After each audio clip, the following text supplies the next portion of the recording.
ഇപ്പോൾ കോൺഗ്രസിൻ്റെ നേതൃത്വ ക്യാമ്പ് കഴിഞ്ഞിരിക്കുകയാണ്. ലക്ഷ്യ 2026.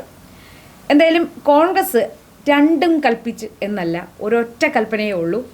2026 കേരളം പിടിക്കുക എന്നുള്ളത് തന്നെയാണ്. അതിന് 100 സീറ്റുകൾ, അത് കേവല ഭൂരിപക്ഷം കോൺഗ്രസ് ഒറ്റയ്ക്ക് നേടുക എന്ന ലക്ഷ്യത്തോടു കൂടി തന്നെയാണ് ഇപ്പോൾ കോൺഗ്രസ് പ്രവർത്തിക്കുന്നതും ഈ നേതൃത്വ ക്യാമ്പിൻ്റെ റിപ്പോർട്ടുകൾ വരുമ്പോൾ നമുക്ക് മനസ്സിലാക്കാൻ സാധിക്കുന്നത്. എന്നാൽ ഇതിനു വേണ്ടിയുള്ള പ്രവർത്തനം കോൺഗ്രസ് നേരത്തെ തന്നെ തുടങ്ങിക്കഴിഞ്ഞു. ഒരു ജംബോ കമ്മിറ്റി രൂപീകരിക്കുമ്പോൾ അതിന് മുന്നേ തന്നെ പ്രതിപക്ഷ നേതാവ് പറഞ്ഞിരുന്നു 100 നേടുക എന്നതാണ് ലക്ഷ്യമെന്ന് പറഞ്ഞിരുന്നു. അപ്പോൾ പലരും കളിയാക്കി ജംബോ കമ്മിറ്റി 100 തേടുമെന്ന് 100 കരുതിയില്ലായിരുന്നു. പക്ഷെ ആ ജംബോ കമ്മിറ്റി, ഇത്രയും വലിയൊരു ജംബോ കമ്മിറ്റി രൂപീകരിച്ചത് എന്തിനാണെന്നും അതുകൊണ്ട് കോൺഗ്രസ് എന്താണ് ഉദ്ദേശിച്ചതെന്നും അതിൻ്റെ ഫലം എന്തായിരുന്നു എന്നും തദ്ദേശ തെരഞ്ഞെടുപ്പിൽ കേരളം കണ്ടതാണ്. മുൻപെങ്ങുമില്ലാത്ത വിധം കോൺഗ്രസിൽ ആ ഐക്യം അത് തന്നെ ഈ കേരളത്തിലെ ജനങ്ങളെ വളരെയധികം ആഹ്ലാദഭരിതരാക്കുന്നുണ്ട്. കോൺഗ്രസിലുണ്ടായിരുന്ന പടലപ്പിണക്കങ്ങളും ഗ്രൂപ്പ് വഴക്കുകളും എല്ലാം തന്നെയാണ് ഈ കോൺഗ്രസിനെ പരാജയത്തിലേക്ക് നയിച്ചത് എന്ന് യാതൊരു തർക്കവുമില്ല. കാരണം ഒന്നാം പിണറായി സർക്കാർ വരുന്നതിന് മുൻപ് ഉമ്മൻചാണ്ടി സർക്കാർ നേരിട്ട ആരോപണങ്ങളെല്ലാം തന്നെ വെറും ആരോപണങ്ങളായിരുന്നു എന്ന് കേരളം കണ്ടറിഞ്ഞാണ്. കാരണം ആരോപണങ്ങൾ ഉയർന്നപ്പോൾ അത് വളരെയധികം വലിയ രീതിയിൽ ആഘോഷിക്കപ്പെടുകയും കോൺഗ്രസ് നേതാക്കളെല്ലാം തന്നെ ആ സംശയത്തിൻ്റെ മുൾമുനയിൽ നിർത്തുകയും, എന്തിനേറെ പറയുന്നു മുഖ്യമന്ത്രിയായിരുന്നു ഉമ്മൻചാണ്ടിയെ ഏതെല്ലാം രീതിയിൽ വേട്ടയാടൽ തന്നെയായിരുന്നു. എന്നാൽ അതെല്ലാം അന്വേഷണങ്ങളുടെ ഒടുവിൽ വെറും ആരോപണങ്ങളായിരുന്നു എന്നും ഇതെല്ലാം ഒരു തെരഞ്ഞെടുപ്പ് സ്റ്റണ്ട് മാത്രമായിരുന്നു എന്നും തെരഞ്ഞെടുപ്പിൽ അധികാരം നേടാൻ വേണ്ടി ഇടതുപക്ഷം കാട്ടിക്കൂട്ടിയ അവരുടെ തന്ത്രങ്ങളായിരുന്നു എന്നുമെല്ലാം കേരളം തിരിച്ചറിഞ്ഞു. അത് കഴിഞ്ഞു വരുന്ന കോൺഗ്രസ് നേതാക്കൾക്കെതിരെ വരുന്ന ഓരോ ആരോപണങ്ങൾക്കും കേരളം പ്രതികരിക്കുന്നത് ഉമ്മൻചാണ്ടിക്ക് എതിരെ വന്ന സരിത സോളാർ ആരോപണത്തെ വെച്ച് തന്നെയാണ് കേരളം വിലയിരുത്തുന്നത്. അപ്പോൾ ആ അവസ്ഥ നിലനിൽക്കവെയാണ് കോൺഗ്രസിൽ മുൻപെങ്ങുമില്ലാത്ത രീതിയിലുള്ള ഈ ഒരു ഐക്യപ്പെടൽ ഉണ്ടായിരിക്കുന്നത്. ഇപ്പോൾ ഈ നേതൃക്യാമ്പ് കഴിയുമ്പോൾ തന്നെ എല്ലാവർക്കും മനസ്സിലാക്കാൻ സാധാരണ കോൺഗ്രസിൻ്റെ മുൻപൊക്കെ എന്ത് പരിപാടി നടക്കുമ്പോഴും അത് കഴിഞ്ഞിട്ട് അതിൽ പ്രകടമായി തന്നെ അവിടെയുള്ള അന്തചിത്രങ്ങളെല്ലാം പ്രകടമായി തന്നെ എല്ലാവർക്കും മനസ്സിലാകുമായിരുന്നു. ഇപ്പം എല്ലാ പാർട്ടികളിലും എല്ലാ കക്ഷികളിലും ഇങ്ങനത്തെ പടലപ്പിണക്കങ്ങളും അഭിപ്രായ വ്യത്യാസങ്ങളും എല്ലാം ഉണ്ടാകുമെങ്കിലും ഇതെല്ലാം പാർട്ടിക്കുള്ളിൽ കൈകാര്യം ചെയ്യപ്പെടുമ്പോൾ ആൾക്കൂട്ടമെന്ന് എതിരാളികൾ വിശേഷിപ്പിക്കുന്ന കോൺഗ്രസ് അതൊരു ജനാധിപത്യപരമാണ് എന്ന് കോൺഗ്രസ്സുകാർ തന്നെ അവകാശപ്പെടുമ്പോഴും ഈ പടലപ്പിണക്കങ്ങളും അഭിപ്രായ വ്യത്യാസങ്ങളും എല്ലാം പലപ്പോഴും പരസ്യമാക്കപ്പെടുകയും അത് പൊതുജനങ്ങൾക്ക് മുന്നിൽ തന്നെ ഈ ഒരു എന്താ പറയേണ്ടത് സ്വയം മലർന്നു കിടന്ന് തുപ്പുന്ന രീതിയിലുള്ള അവസ്ഥയിലേക്ക് മാറാറുമുണ്ടായിരുന്നു. എന്നാൽ അതിൽ നിന്നും വ്യത്യസ്തമായി ഇപ്പോൾ ഈ കഴിഞ്ഞ തെരഞ്ഞെടുപ്പ് കോൺഗ്രസ് നേരിട്ടത് ഒരൊറ്റക്കെട്ടായിട്ട് തന്നെയായിരുന്നു. സ്ഥാനാർത്ഥി നിർണയത്തിലും പ്രചരണത്തിലും എല്ലാം അത് പ്രകടമായി തന്നെ മലയാളികൾക്ക് കാണാൻ കഴിഞ്ഞിരുന്നു. അത് കേരളം കണ്ടു, അത് മനസ്സിലാക്കി, അത് ഇഷ്ടപ്പെട്ടു എന്നതിൻ്റെ തെളിവായിരുന്നു ഈ കഴിഞ്ഞ തെരഞ്ഞെടുപ്പ് ഫലം. അപ്പോൾ ഈ കഴിഞ്ഞ നേതൃത്വ ക്യാമ്പ് കഴിയുമ്പോൾ കോൺഗ്രസ് മലയാളികളോട് വിളിച്ചു പറയുകയാണ് കോൺഗ്രസ് ഒറ്റക്കെട്ടാണ്, മലയാളികൾക്ക് അതായത് കേരളത്തിനു വേണ്ടി കോൺഗ്രസ് നിലകൊള്ളുന്നുണ്ട് എന്ന ഒരു വിളിച്ചോതൽ കൂടിയായി മാറിയില്ലേ ഈ നേതൃത്വ ക്യാമ്പ്? തീർച്ചയായും. നമുക്കറിയാം കഴിഞ്ഞ ദിവസം ഇന്നലെയാണ് നേതൃത്വ ക്യാമ്പ് ലക്ഷ്യം അവസാനിക്കുന്നത്. അപ്പോൾ രാഷ്ട്രീയ തന്ത്രജ്ഞനായിട്ടുള്ള സുനിൽ കനകോലു ക്യാമ്പിനുണ്ടായിരുന്നു. കനകോലു ആണ് പ്രസന്റ് ചെയ്തതൊക്കെ. നമുക്കറിയാം കനകോലുവിൻ്റെ ഡേറ്റ എന്ന് പറയുന്നത് തെറ്റാറില്ല സാധാരണഗതിയിൽ, കാര്യം കൃത്യമായതായിരിക്കും. കർണാടകയിലടക്കം നമ്മളത് കണ്ടതാണ്. അപ്പോൾ കഴിഞ്ഞ ദിവസം കനകോലു പറഞ്ഞതെന്ന് വെച്ചാൽ 90 സീറ്റ് വരെ UDF വിജയിക്കും. പക്ഷേ UDF അല്ല, ടീം UDF എന്നാണ് VD സതീശൻ ഇന്നലെ പറഞ്ഞത്. വെറും UDF അല്ല, ടീം UDF. അപ്പോൾ 90 സീറ്റ് എന്ന് പറയുമ്പോൾ 85 സീറ്റിൽ വിജയം ഉറപ്പിച്ചു കഴിഞ്ഞു. നമുക്കറിയാം തദ്ദേശ സ്വയംഭരണ സ്ഥാപനങ്ങളിലേക്ക് നടന്ന തെരഞ്ഞെടുപ്പിന്റെ ഫലം കൂടി വെച്ച് കണക്ക് കൂട്ടുമ്പോഴും നമുക്കറിയാം 85 സീറ്റാണ്. 85 സീറ്റിൽ വിജയം ഉറപ്പിച്ചു. 90 സീറ്റാണ് കനകോലുവിന്റെ ടീം പറയുന്നത്. പക്ഷെ സതീശൻ പറയുന്നത് 100 സീറ്റാണ്.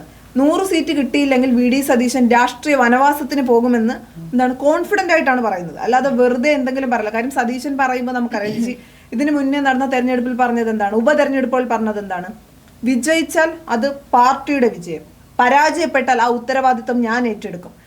വേറെ ഒരു നേതാക്കളും ഇപ്പം CPM-ലോ CPI-ലോ അല്ലെങ്കിൽ കോൺഗ്രസിൽ തന്നെ വേറെ ആരും ഈ ആർജവത്തോടെ ഒരു കാര്യം പറഞ്ഞിട്ടില്ല.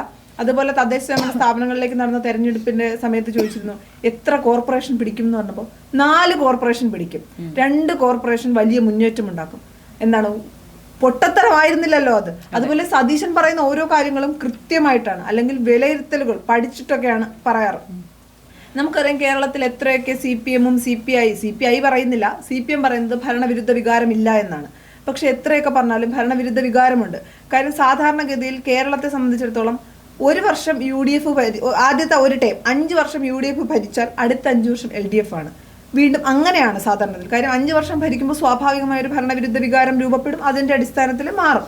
പക്ഷെ രണ്ടാം പിണറായി സർക്കാർ അധികാരത്തിൽ വരുമ്പോൾ ഒന്നാം പിണറായി സർക്കാരിൽ നിന്ന് ഒരുപാട് വ്യത്യാസങ്ങളുണ്ടായിരുന്നു. ഭരണവിരുദ്ധ വികാരം ഉണ്ട് എന്ന് നമുക്ക് പറയാൻ പറ്റും. കാര്യം രണ്ടാം പിണറായി സർക്കാർ അധികാരത്തിൽ വന്നിട്ടുള്ള ആദ്യ തെരഞ്ഞെടുപ്പ് തൃക്കാക്കര PT തോമസിന്റെ വിയോഗത്തെ തുടർന്നുണ്ടായ തെരഞ്ഞെടുപ്പ് സ്വാഭാവികമാണ്. സിറ്റിംഗ് കോൺഗ്രസിന്റെ അല്ലെങ്കിൽ UDFന്റെ സിറ്റിംഗ് സീറ്റാണ്. അവിടെ ഉമാ തോമസ് മത്സരിക്കുന്നു.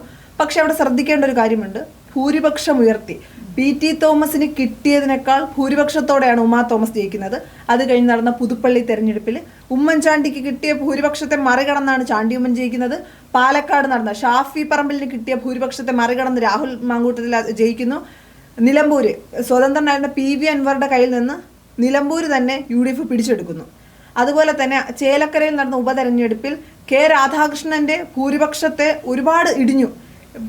പ്രദീപ് ജയിക്കുന്നത് വളരെ ചെറിയ ഭൂരിപക്ഷത്തിനാണ്. അപ്പൊ അവിടെയും കോൺഗ്രസിന് വ്യക്തമായ സ്വാധീനം ഉണ്ടാക്കാൻ കഴിഞ്ഞു. ഇതെല്ലാം ഭരണവിരുദ്ധ വികാരം തന്നെയാണ്. കാര്യം നമുക്കറിയാം, ഒന്നാം പിണറായി സർക്കാരിന്റെ കാലത്ത് 2 തെരഞ്ഞെടുപ്പുകൾ ഞാൻ പറയാം. ഒന്ന് വട്ടിയൂർക്കാവിൽ നടന്ന തെരഞ്ഞെടുപ്പ്, മുരളീധരൻ വടകര MP ആയി പോകുമ്പോൾ നടന്ന ഉപതെരഞ്ഞെടുപ്പിൽ എന്താ ഉണ്ടായത്? പ്രശാന്ത് ജയിക്കുകയാണ് ഉണ്ടായത്. അവിടെ കോൺഗ്രസിന്റെ കയ്യിലിരുന്നത് LDF പിടിച്ചെടുത്തു. ആറ്റിങ്ങൽ MP ആയി അടൂർ പ്രകാശ് വരുമ്പോൾ കോന്നിയിലെ ഉപതെരഞ്ഞെടുപ്പിലും LDF പിടിച്ചെടുക്കുകയാണ് ചെയ്തത്. അപ്പോൾ അങ്ങനെ നോക്കുമ്പോൾ ഭരണവിരുദ്ധ വികാരമുണ്ട്. പിന്നെ ഈ പറയുന്നത് പോലെ എത്രയൊക്കെ പറഞ്ഞാലും ശബരിമല സ്വർണ്ണക്കൊള്ള സർക്കാരിനെ വെട്ടിലാക്കും, സർക്കാരിനെ പൂർണ്ണമായി പ്രതിരോധത്തിലാക്കുന്നുള്ളതിൽ യാതൊരു സംശയമില്ല. ഇവിടുത്തെ CPMകാർ അതിൽ അവിടെ ഇവിടെയുമുള്ള ഫോട്ടോകൾ പ്രചരിപ്പിച്ചുകൊണ്ട് അതിൽ ഞങ്ങൾ മാത്രമല്ല ഇവരും കട്ടു എന്ന് പറയാൻ വേണ്ടിയിട്ട് കോൺഗ്രസിന്റെ തലയിൽ വയ്ക്കാൻ എത്ര തന്നെ ശ്രമിച്ചാലും അവർക്ക് അവരുടെ ഉത്തരവാദിത്തത്തിൽ നിന്നും രക്ഷപ്പെട്ടു പോകാൻ കഴിയില്ല. കാരണം സ്വർണ്ണക്കൊള്ളയ്ക്ക് ഉത്തരം പറയേണ്ടത് ഇവിടുത്തെ LDF സർക്കാർ തന്നെയാണ്. അത് ഒന്നുമല്ല, ഈ കഴിഞ്ഞ 10 വർഷമായി അവർ തന്നെയാണ് ഭരിച്ചുകൊണ്ടിരിക്കുന്നത്. അപ്പോൾ അതുകൊണ്ട് അതിൻ്റെ ഉത്തരം പറയേണ്ടത് LDF സർക്കാർ തന്നെയാണ്. അതുകൊണ്ട് ഇതെല്ലാം UDFന് അനുകൂലമാകും, പ്രത്യേകിച്ച് അത് കോൺഗ്രസിന് തന്നെ അനുകൂലമായി വരും എന്ന കാര്യത്തിൽ യാതൊരു സംശയവുമില്ല. പിന്നെ ഈ ഒരു ടീം കനകോലുവിന്റെ ടീം എന്ന് പറയുന്നത് അവർ കുറെ പ്ലാൻ വെക്കുന്നുണ്ട്, ടാഗ് ലൈൻ കൊടുക്കുന്നു. എന്താണ് ഇപ്പൊ ഫിക്സ് ചെയ്തിരിക്കുന്ന ടാഗ് ലൈൻ എന്ന് പറയുന്നത് കടക്കുപുറത്ത്. അത് മുഖ്യമന്ത്രി പറഞ്ഞ വാക്കാണ്, അത് മുഖ്യമന്ത്രിയോട് തന്നെ തിരികെ പറയുകയാണ്. അതുപോലെ ഒരുപാട് പരിപാടികൾ VD സതീശൻ നയിക്കുന്ന ഒരു യാത്രയുണ്ട്. അതുപോലെ തന്നെ ഈ വിജയിച്ച ത്രിതല പഞ്ചായത്തുകളിൽ വിജയിച്ച മെമ്പർമാരെ എല്ലാവരെയും കൂടി വെച്ചിട്ട് ഒരു പ്രോഗ്രാം അറേഞ്ച് ചെയ്യുന്നുണ്ട്. രാപ്പകൽ സമരം തിരുവനന്തപുരത്ത് ചെയ്യുന്നു. ശബരിമല വിഷയത്തിൽ കൂടുതൽ ശക്തമായ സമരങ്ങളുമായി മുന്നോട്ട് പോകുന്നു. SITയുടെ കാര്യങ്ങൾ ചർച്ച ചെയ്യാൻ വേണ്ടി വീടുകളിലേക്ക് പ്രവർത്തകർ പോകുന്ന തലത്തിലേക്ക്. പിന്നെ പറയുന്നത് പുതുമുഖങ്ങൾക്ക് അവസരം കൊടുക്കണം, വനിതകൾക്ക് പ്രാധാന്യം കൊടുക്കണം, യുവത്വത്തിന് കൊടുക്കണം. പിന്നെ നമ്മൾ ഈ പറയുന്ന പോലെ കോട്ടകൾ ഉണ്ടായിരുന്നല്ലോ, അല്ലെങ്കിൽ കോൺഗ്രസ് സുഖമായി ജയിച്ചുകൊണ്ടിരുന്ന സ്ഥലങ്ങൾ. ഇപ്പൊ നമുക്കറിയാം അരുവിക്കര വർക്കല പോലെയുള്ള നിയോജക മണ്ഡലങ്ങൾ തിരികെ പിടിക്കണം. തങ്ങളുടെ കയ്യിൽ നിന്ന് ചോർന്നു പോയ അല്ലെങ്കിൽ ഇപ്പൊ നിലവിൽ MLA ഉള്ള സ്ഥലങ്ങൾ ഏകദേശം നമുക്ക് തന്നെ കിട്ടുമെന്ന് ഉറപ്പാണ്. ഇനി നമ്മൾ ഇതുപോലെ നമ്മുടെ കോട്ടയായിരുന്ന അല്ലെങ്കിൽ കോൺഗ്രസിന്റെ കോട്ട അല്ലെങ്കിൽ UDFന്റെ കോട്ട എന്ന് ഉള്ള നമ്മുടെ കോട്ടകൾ തിരികെ പിടിക്കണം എന്നാണ് കനകോലുവിന്റെ ടീം പറഞ്ഞിരിക്കുന്നത്. അതിനുവേണ്ടിയുള്ള പദ്ധതികളാണ് ആവിഷ്കരിക്കാൻ പോകുന്നത്. ഇതിനു വേണ്ടിയിട്ട് ഒരു ടീം തന്നെ തിരുവനന്തപുരത്ത് ഒരു വാർ റൂം അടക്കം ഒരു ടീം തന്നെയാണ് തിരുവനന്തപുരത്ത് സജ്ജമാകുന്നത്. അപ്പോൾ ലക്ഷ്യം വലുതാണ്. ടീം UDF അധികാരത്തിൽ വരും. 100 സീറ്റോടുകൂടി അധികാരത്തിൽ വരും. 100 സീറ്റോടുകൂടി UDF അധികാരത്തിൽ വന്നില്ല എങ്കിൽ താൻ രാഷ്ട്രീയ വനവാസത്തിന് പോകും എന്നാണ് പറയുന്നത്. പക്ഷെ ഇപ്പോഴത്തെ കേരളത്തിന്റെ ഒരു ട്രെൻഡ് അനുസരിച്ച് ഇനിയിപ്പോ നമുക്കറിയാം തെരഞ്ഞെടുപ്പിന്റെ തൊട്ട് മുന്നെയാണ് ക്ഷേമ പെൻഷനൊക്കെ വർദ്ധിപ്പിച്ചത്. അപ്പൊ ഇനി എന്തൊക്കെ പൊളിറ്റിക്കൽ ട്രെൻഡ് അല്ലെങ്കിൽ എന്തൊക്കെ പൊളിറ്റിക്കൽ ഐഡിയകളുമായിട്ടാണ് LDF വരാൻ പോകുന്നതെന്ന് അറിയില്ല. പക്ഷെ ഇപ്പോഴത്തെ ട്രെൻഡ് കോൺഗ്രസിന് അനുകൂലം തന്നെയാണ്. എന്തെല്ലാം ഗിമ്മിക്കുകൾ കാണിച്ചാലും LDF സർക്കാരിൻ്റെ ഉഡായിപ്പുകളെല്ലാം തന്നെ കേരളം തിരിച്ചറിഞ്ഞു കഴിഞ്ഞു എന്ന് തന്നെ നമുക്ക് പറയാം.